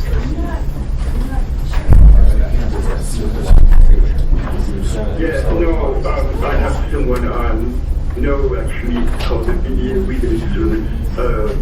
It's free of charge, but they have some interpreters online. I have one on my screen here in front of me on my iPad. I've been using some telephone calls, so sometimes recently, I guess for people who are far from the microphone, just reaching out. But I do have an interpreter here on screen. Okay, good, thank you. Holler if you can't understand what we're saying. And we'll try to speak clearly. So we've gone through this marijuana I will, licensing. and vice versa. Let me know if I need to speak up. Okay, thank you. This is probably our third time with the committee, and it's gone back and forth. And the general idea here was fourth to be fourth. So the general idea was we have renewals coming and we want to get them clear. So we went through with Dean last meeting and recommended he reword some stuff, which he did, and it seemed to match what we looked for. But Dean also reworded some sections that we had not specifically discussed. And did people have a chance to go through this? I actually did not. Because we got it just a few days ago. So I did, and I went through, and I would recommend, Dean, I'll just go through page by page what we have here, and then if someone wants to call out, and I highlighted some of the wording that you had made fairly large changes that we had not discussed before. Perhaps we'll discuss them. So starting on page 1, nothing. Nothing beyond what we had discussed before. So, but we can discuss any of this now. So page 2, no changes. Page 3, nothing. Page 4, I think you had one. On line 28. I think the first change is on page 4, at line 28. Right. So just change the word new to original. That's line 32. Yes. See, you're too I print this off the computer. So line 32 on what we're looking at. Original. Okay. Okay. Okay, so add row report. Okay, page 5 appeared just to be editorial. Change there to its. From there to the Okay. So no big deal. Page 6 is move this to a separate section and some new wording. I don't. This we did discuss, but the section was changed. I don't. Dean, did this change any? This didn't really change anything effectively. Is that correct? I think you're looking at, sorry, so on page 6, looking at section 5, right? Correct. Yep. Yes, actually, and there were a couple of things, a couple of edits that were made after the last counting meeting. Some of these were at the request of the clerk's office. This is one of them. So in section 5, in the read-in sentence, they requested to renumber this section so that it comes after the transfer of ownership section. It's just to the clerk's office. You know, as they administer the licensing program, it just made more logical sense to them and kind of showing that order. So this is just renumbering the section from 1080.040 to 1080.046. And it also has a change to the title. And this change to the title is to kind of give a pointer to 045 development chance for ownership. The language that we had talked about before that was in C is now moved to D instead of renumbering section C and D, but the language is the same. So, the substantive difference is only, well, I don't think there is one, but it's just renumbering the code section and the title change. I guess, actually, the substantive difference on the next page, on page 7 at the top. And I'm also reading from my screen on my computer, so the line numbers might be a little different. Page 7, subsection E. And I guess I wanted to also note that in an excursion for an ordinance, when you're working up code text to be amended, anything that's bolded is what's different in the excursion from the originally submitted AO. So here at the top of page 7, the clerk also requested this change, and this is a substantive change. This says the clerk just notifies the assembly instead of having the clerk go ahead and initiate suspension proceedings. And the reason is the clerk's ability to initiate licensing actions is very limited to emergencies when there's an immediate threat to life safety issues.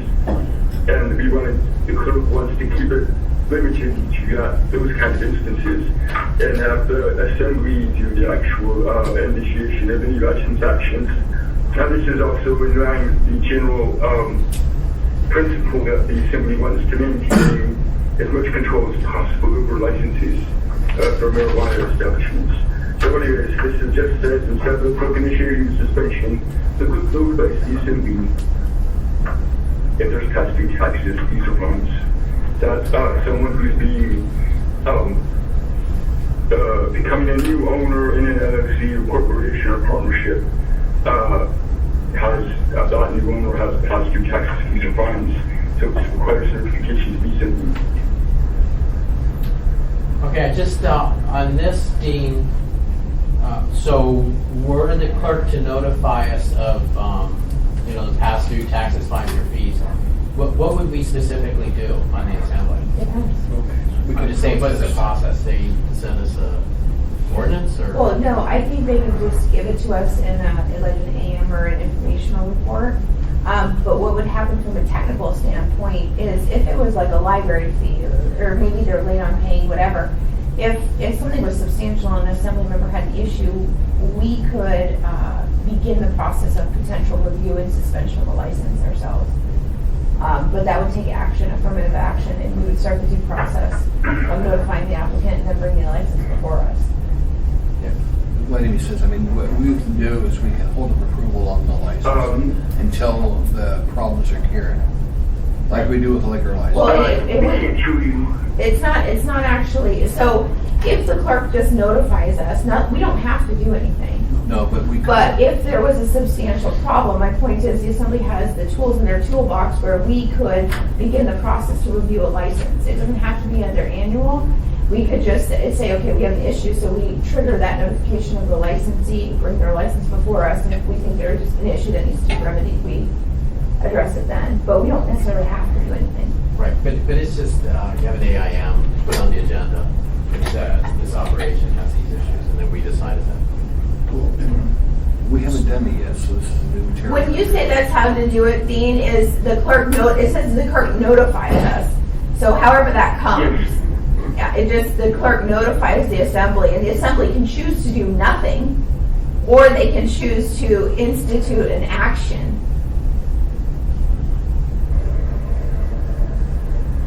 Yes, that's correct. In this section, it's just a report that's required when someone who doesn't have controlling interest, so not a controlling interest, is being transferred. So normally this is just a report by the clerk, and that's it. So when the clerk sees that someone, new owner, the non-controlling interest has past due fees, fines, and taxes or something, notifies the assembly. And as you said, I'm not sure who said it, the assembly has all these tools you can use. You can put that meeting owner or the all the licensees for that establishment on notice that the assembly's going to take action if the fines aren't paid in a certain amount of time. You know, all these tools that you have in terms of enforcement, the assembly can take action or do nothing. But the important thing in the function here is that the assembly is giving direct notice of a change in ownership of a non-controlling interest, and that the new person has these past due taxes, these fines, so the assembly could take action or do nothing after they receive such notice. Thank you. Pete? Thank you, Mr. Chairman. So it says right in here that they've got 30 days from the time they're noticed to pay those fines or fees or whatever it is. And so if you got a new owner, someone who's just bought into an existing business, they might not know that they've got a back due library book fine. And so once they find out and are notified that they owe money, that they have 30 days to take care of that. So we then might not ever get to a situation where we have to decide to revocate the license. Hopefully. Thank you. Okay, so then Dean, similar change down at my line 42, bottom of section 2, section 6, section 2. Ours is on the next page. Page 4. Okay, this. Yeah. It's Oh, it's at the top. Wait, I'm sorry, you're saying section 82? It's lines 2 and 3 of page 8. Yeah, it's exactly right. That's similar change. And it's just the next section, which there's a controlling interest in the license in a partnership or limited partnership or LLC or corporation. So again, here the person has a certain amount of time, and the clerk will notify the assembly. Actually, that's how I think. This isn't about payments. This is about instead. It's discovered that there's a change, but the transfer application isn't received by the clerk within those 90 days. And this subsection 2 is also only when someone has passed away, and it basically we had talked about this in terms of the sole proprietor passing away, and things the executor or personal representative of the estate run the establishment until something can be transferred. And that's the subsection 1 at line 27. The subsection 2 is similar but addresses where it's a partnership, LLC, corporation, and allows the personal representative of the person's estate to at least represent the deceased person's interest in the business, in the LLC or partnership or corporation. But that can only go on for 90 days. And after 90 days, if a transfer is received, application for transfer, then the clerk notifies the assembly. And the assembly can take action. So it gives the person 90 days, and actually they can request an extension. It's taking time for them to figure out who to transfer the deceased person's interest to. They can ask for an additional 90 days. But nothing to see within the time that the clerk notifies the assembly, and the assembly can take action using any of the tools in their toolbox. Okay, I think we got that. We covered that extensively before. Let's just focus on the small changes that you made. So I think in this case, you just that change notify the assembly, taking away the job from the clerk's office, and I think we've discussed that. So then the next section 7 is new.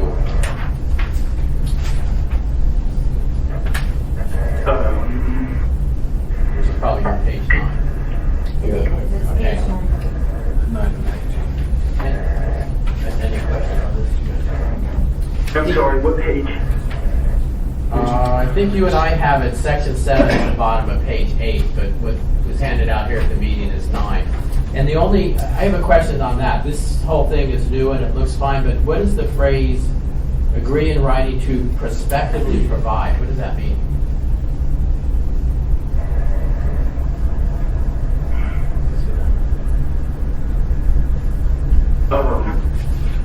Make sure I understood the question. What is prospectively providing? Yes.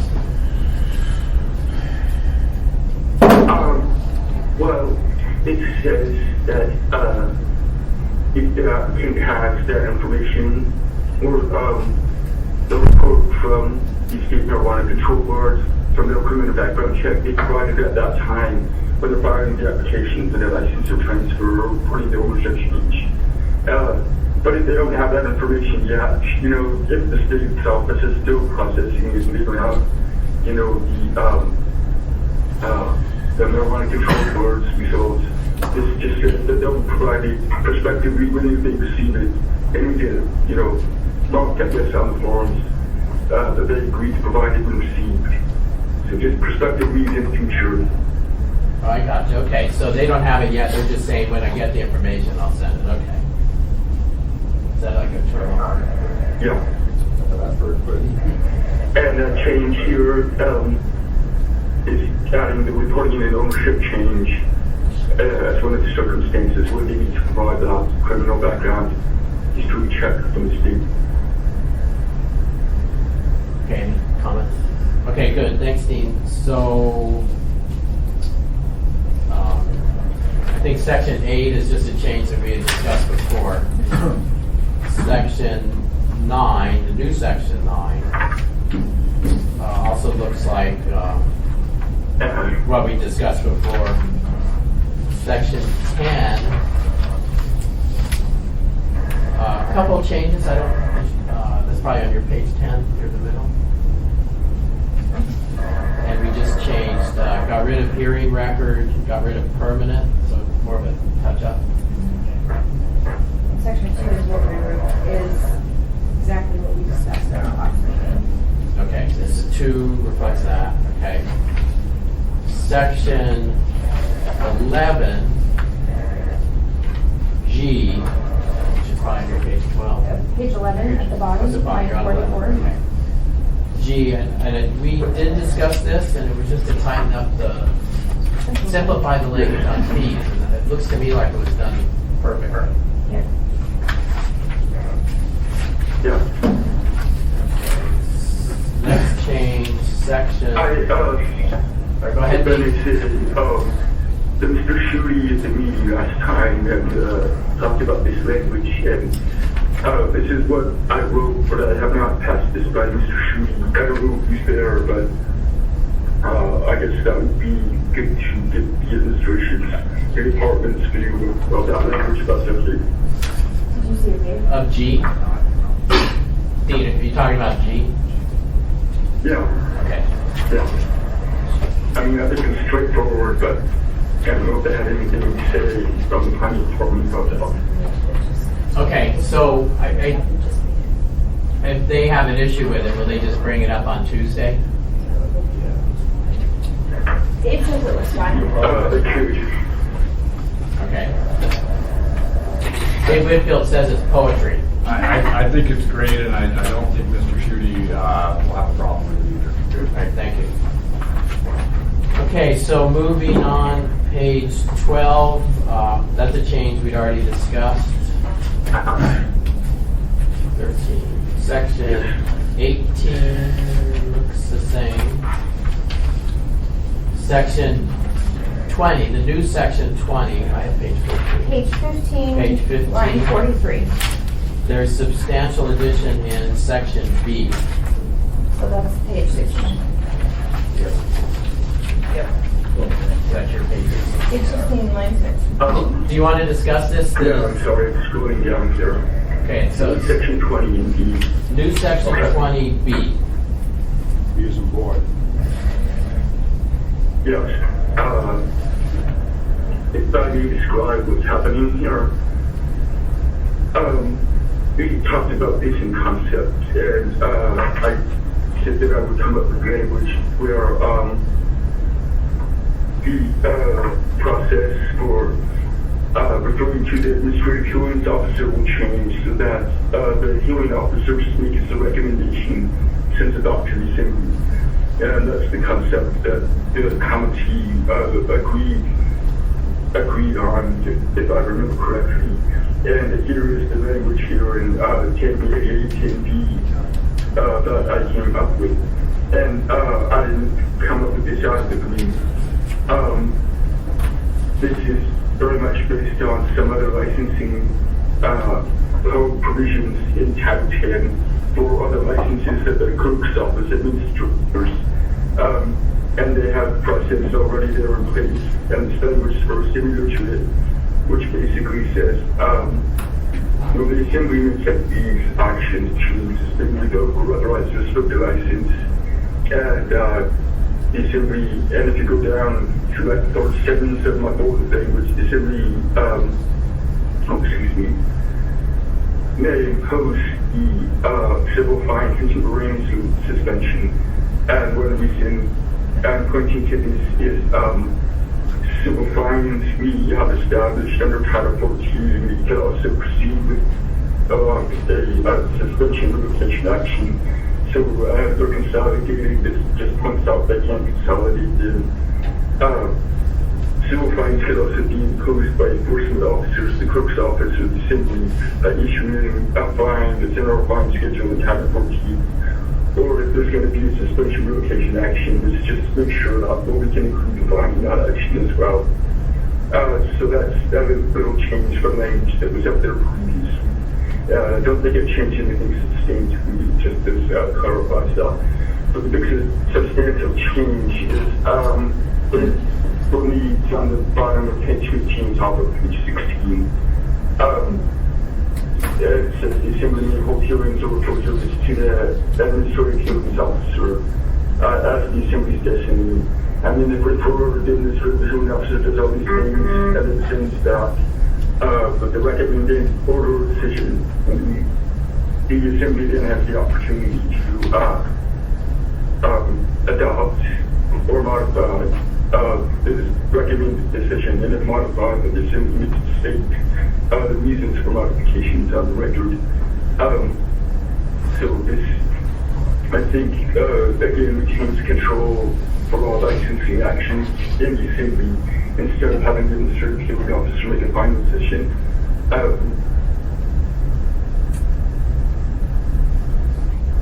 Okay, Dick Cheney has a comment? Dean, the hearing officer is a 32-hour-a-week position. Or do you think from your perspective we're going to have to up her to full-time to handle additional caseload? You know the individual I'm talking about. I was talking to her yesterday. She said she's concerned about additional workload. Well, to me, and we don't have, a historical record to base, what kind of workload would be generated for this, but to me, the number of licenses we have and people, the business establishment owners being serious about being legitimate and operating them well, I mean, I don't think that we would expect to see very many of these actions. And don't the administrative hearings officer, they have to manage their caseload. They, of course, have hearings for all different types of actions based in municipal code. If the administrative hearings officer, I think, has an overwhelming caseload, it may be due time to ask that a second administrative hearings officer be hired, So I think that's a human resource issue. I don't expect, though, that we're going to have very many marijuana establishment suspension or relocation actions each year, 1 or 2, 3. So I couldn't say that would increase the workload a lot. Okay, Dean, well, thank you. My concern is just when we add more things into somebody's job and we don't give them supply, the equipment to do it with, we have a problem. That's all. Horst? Yeah, I think that's a good point. Dean, what was that? I don't think he heard Dick. Oh, Dick was just commenting, Dean, that we would have to. So that's person. Okay. It wasn't directed towards you. So, I mean, I agree with that. I think the next budget might be where we Right, address that's that. keep in mind, the next one we have to increase. Sure. So, I guess my two questions for you, Dean. It seems like most of these revisions give us more flexibility and sort of remove mandatory suspension, that kind of thing.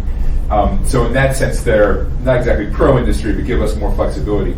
But my two questions are, for this section in particular, but also for the overall ordinance in general, have you been able to communicate at all with the industry, or I mean, have they commented all about this, their feelings? There's nobody here; they all kind of left. The industry? Yeah. No. As a city council, I just communicate to members, and I haven't talked to anyone in the industry about these changes. So that would be something I think that the public process is right. Okay. In terms of this not being on our agenda and having the public hearing on Tuesday. Thank you. They have been involved. Yeah. I'm actually surprised they're not This here, is but like they our did get this. fourth and fifth meeting on this. Okay. Jan has been, 10 have been others. Good. Thank you, Mr. Chairman. And I would be surprised if we would have more than one of these a year. We might have one every 3 years. So I don't believe we're going to be overworking the hearing officer. And I guess if it does get to that point, we could always hire another one, but I don't foresee that. I just want to keep everybody in mind, because there's nothing Title 17 rewrite coming for it. And there's a lot of Title 17 for this hearing officer. So one of the things you have to remember with this doesn't delegate the hearings to the hearing officer, only the assembly does this. This just gives us the option to do that. I personally am a big fan of the quasi-judicial committee that we have used before. I've been through that process, and I think when we do it through the assembly, I thought it was a great process. Dick was on it, I was on it, Bill Evans was on it. And I thought it worked very well, and we were very informed, and we were able to, as the assembly, do things that any other body couldn't have done in reviewing it and coming up with our analysis. And so I think, depending on, it's a case-by-case thing, but the reason I was such an advocate for this option was because it gives the assembly more tools. So if you have an issue that you want to refer to a hearing officer, you can do that. But if you have the technical ability on the assembly to do it, and it's an issue that's of great importance to the community, for public perception perspective, sometimes it's better for the assembly to retain it. So, I think we have to remember, even though we're giving the option to delegate, we're not delegating anything with this ordinance. This is just an opportunity. If the assembly chooses in the future to delegate a case, they can. They don't have to, though. My only concern was sometimes if somebody shuffles things off to other components without realizing when you do that, they need the assets to deal with that. Yeah, no, you're right. You're right. And most of the assembly members that were with us in that committee are so happy they weren't included in the committee. The best part was our committee took care of it. Okay. Dean, Amy has pointed out just a grammatical thing, and I think it is page 15, line 41 in what you and I are looking at. And what we're looking at, it's line... Section B. It's line 11. And it's a period after the word revoke. It should be a comma. And you know how we are about our commas in the legal world. Oh. That's kind of an important one. That should be a comma.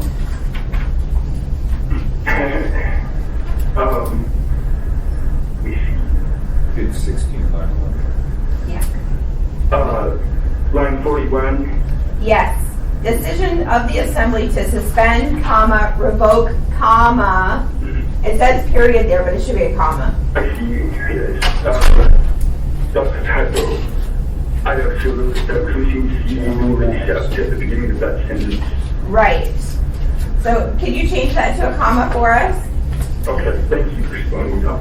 You're welcome. I'm like a comma Nazi. Get that changed down one way or the other. Okay, thank you. UNLV. Okay, so moving on, it looks like Section 21 looks okay. 22, we've seen, no changes. 23 just puts things in line with that previous discussion to remove the hearing officer as the default. And I believe that is it. Is that correct, Dean? Yeah, I'm taking out the hearing officer because the administrative hearing officer isn't making a final decision. They're recommending one and saying it's be simply for the final decision. So we're just taking that as nothing to appeal. And that's the only process suspending revoking or restricting the license. That's going to be exclusively the assembly authority to do so.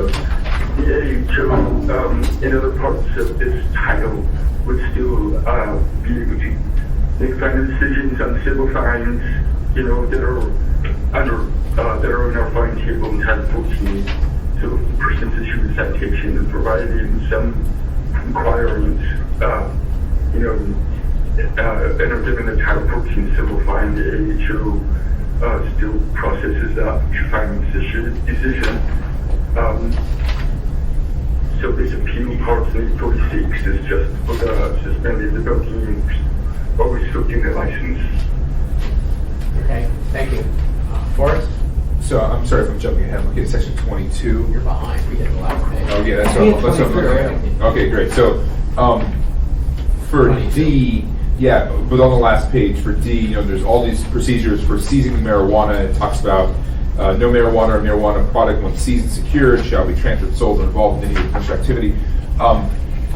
If it's determined that it was seized wrongly or that they should get it back, what's the procedure? Is it in a different part of code? What's the procedure for returning to them the marijuana or allowing them to in the future sell that marijuana if it was returned to them or wrongly seized?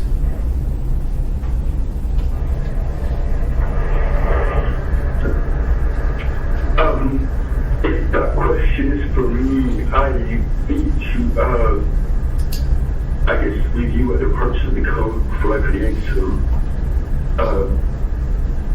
Can I jump in here for a second, Dean?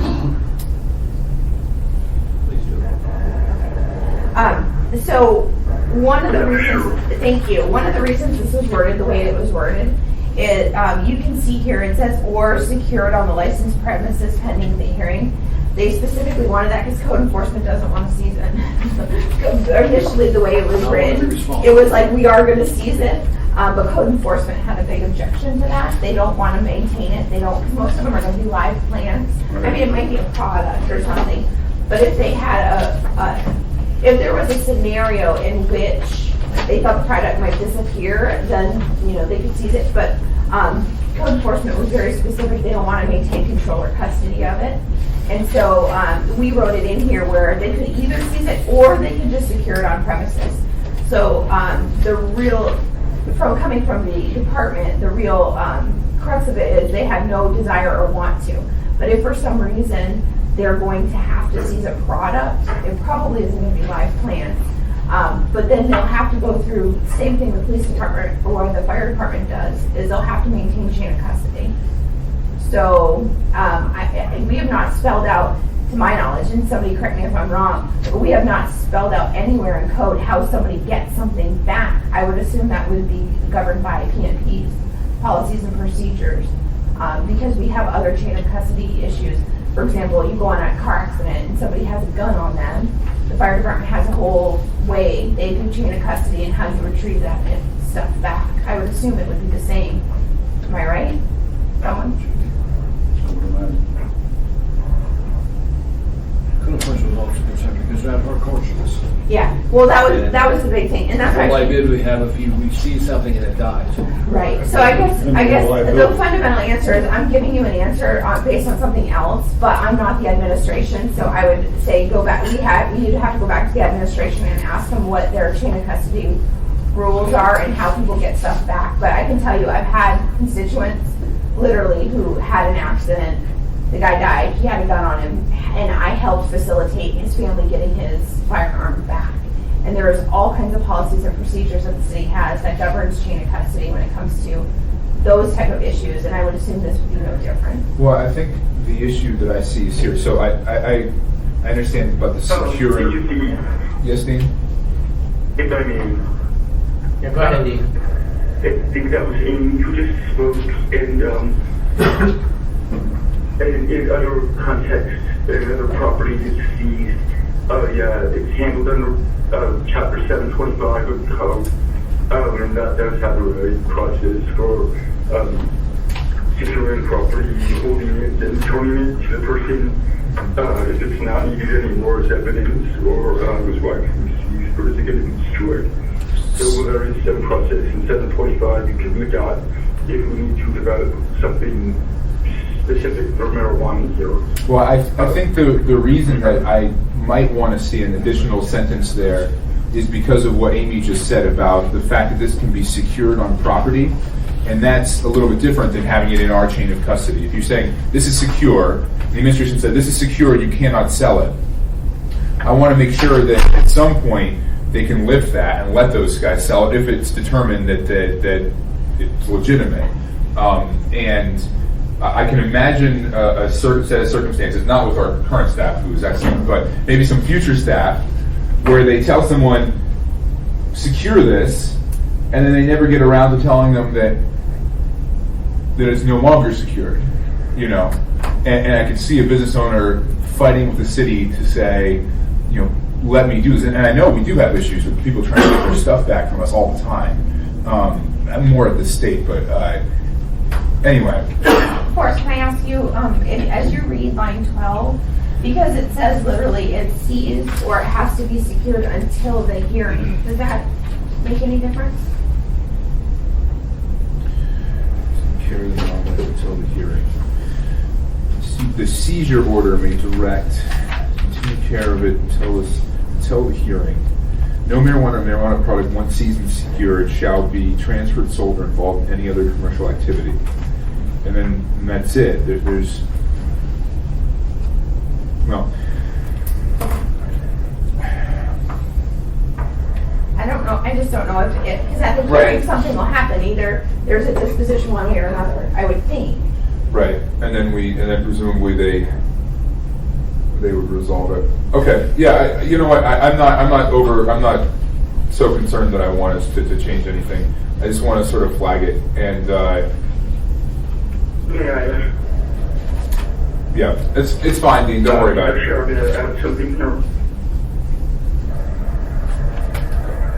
I'm more worried about the other direction. You basically take someone who's a crook, or accused of being a crook, and say, okay, but don't sell this plant. Well, if it's someone who's unrestrained by the laws as they are.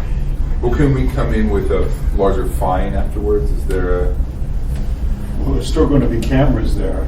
So anything that happens is going to be on camera. Well, and so you would think they know they're not going to get away with it. Right, and if someone, because the state has such strong control methods where they have to track the plants and they have to all that, if someone willfully violates a seizure order, their license is going to be in jeopardy. They're I would think. Their history.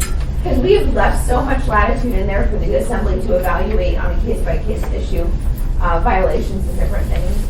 I would think they'd have much bigger problems if they willfully violate a seizure order. And I don't think someone would do that because they probably have their whole life savings invested in this business. Exactly. Great. Well, we're losing people. Dick Craney is left. Felix and Forrest are picking up. I believe we're pretty much done with this. So this goes forward. And do we have any issues? We're going to recommend approval on this? I think we've hammered this out, and just to follow up on Forrest's earlier point when he asked about industry involvement. Jana was very involved in this in the first couple of drafts, and then I think we kind of hammered through what their concerns were, and I don't think there's any issues with it now. Good. Okay, so are we going to recommend something on this now? Recommend approval. Second. No opposition? No. Okay. Sounds good. We adjourn? Move to adjourn. I want to just point out, did you just give this to me, or did you just give this It's going to come by. Yeah, you got it. Yeah, no, you make it good. Gosh, you're good. No, okay, just to adjourn. That's fine. I was just going to show, so look, if you pointed out, no, look. Okay, so read this community center.